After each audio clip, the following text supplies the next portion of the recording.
Hi, this is Eldred Wolfsbane, the unofficial wizard of the OSR. Uh, kind of had to cut a little session this morning short with DM Beelzebub and Dark Tanner and Shadow and Sun. Anyway, we're talking about the past.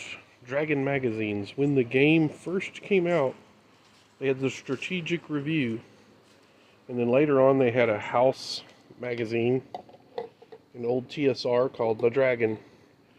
Now, I saw a lot of the dragons in the middle to late 80s, and they were amazing. But there is some kind of awesome nostalgia about that early days of gaming with that primitive printing press, primitive printing the way they do, the black and white art, and in some cases some color art, really good stuff. Just a glimpse back in the day of that early gaming.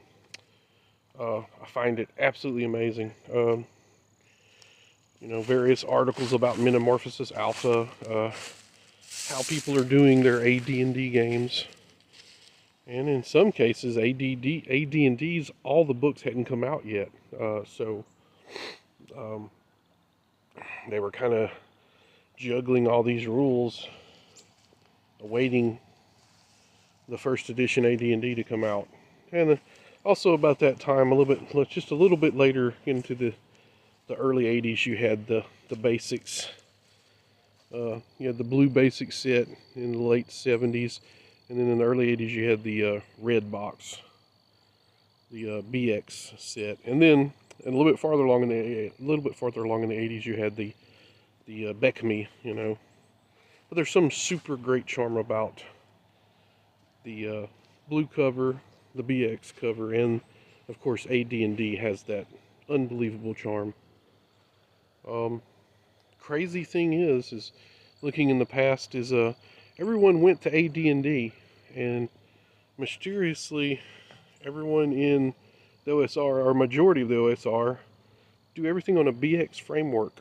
I wish I would have thought about that years ago.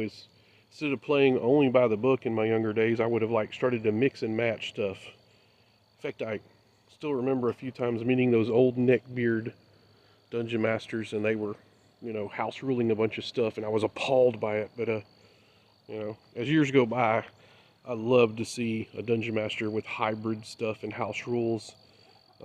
That's awesome. I would say we're now in a new OSR, a new era of it. Anyway, Elder Wolfsbane signing out.